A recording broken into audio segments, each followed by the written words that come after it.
Are you aware that earlier before now, during the time of slavery, most people, when they hear that they're about to be sold into slavery, they would cry, they would run, they would fight to make sure that they're able to escape if they can.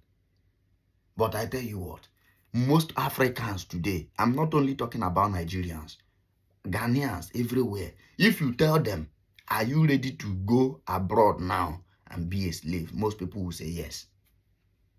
This is because that's the only hope they have to access at least a good life, a good hospital, to experience good road, good electricity. You see Nigerians struggling to marry old people abroad. Old people, people that are aged, old enough to be their grandmother. They want to marry them. Why? Because they want to leave Nigeria at all cost. My colleague the other day was telling me, he said that we should all go back to Africa. I asked him why. He said that we cannot build Africa running away from Africa. We can't build Nigeria running away from Nigeria. That if their forefathers ran away during the wars, that there wouldn't have been a society today for us to migrate to. If you look at it, it's true. It's true. But the thing is that the people of Nigeria have not come to the realization. The people of Africa, they have not come to the realization of what the political elites are doing. You need to learn to hold people accountable.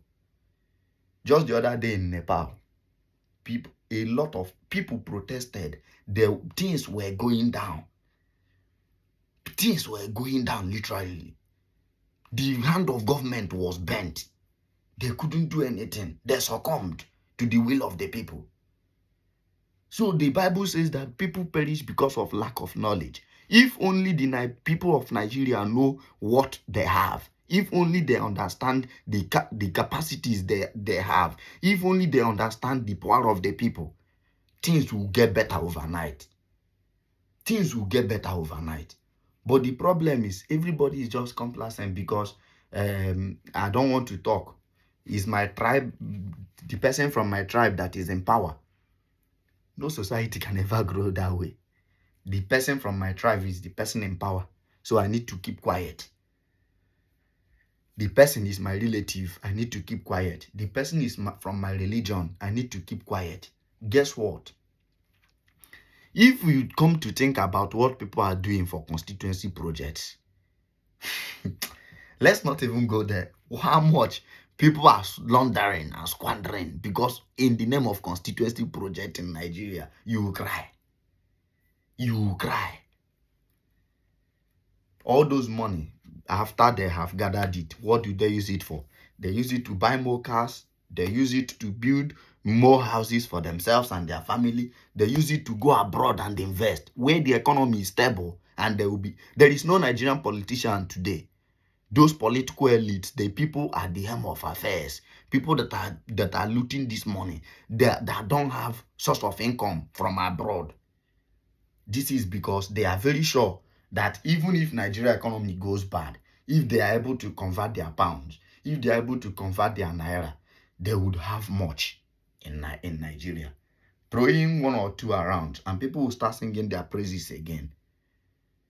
Check now. Almost everybody wants to go into politics because it has become a profitable enterprise.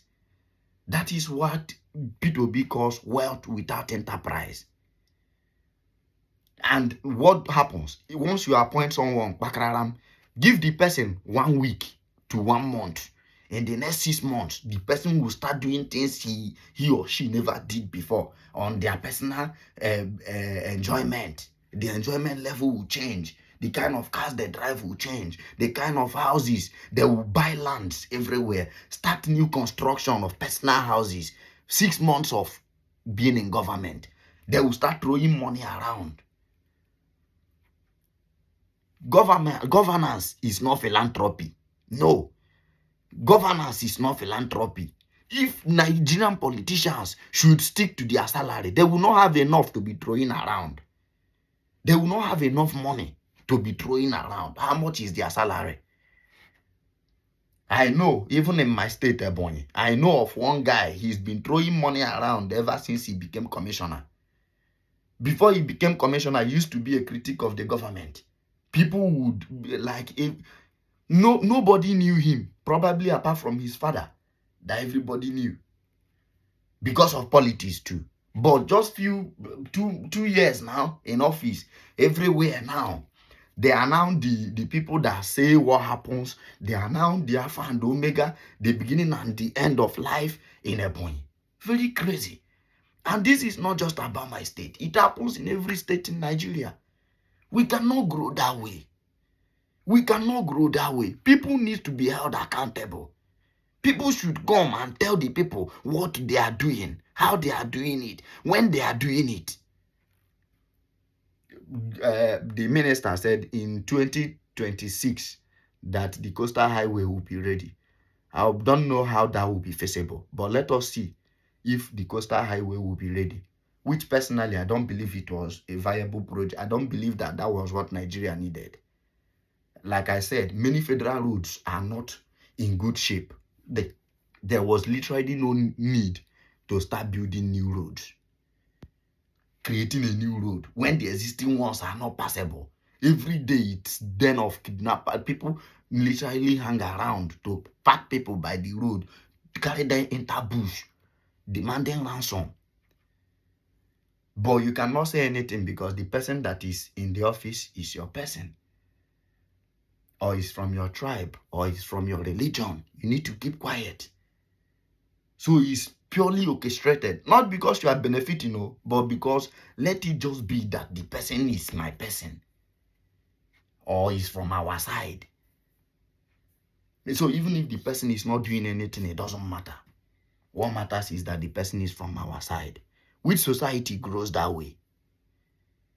No society grows that way. How many roads do we have in Nigeria? Since I was a kid, and I'm also sure that the road construction may also have started since my father was still a child. Till today, they have not been able to finish building roads. In fact, they have more impassable roads. They get many roads where people no fit pass more than they have the ones that people could pass. How many roads are good in Nigeria that people can pass? I know people will come and say, some roads are under rehabilitation. My question is, why not complete the complete rehabilitation of roads before you start building new ones?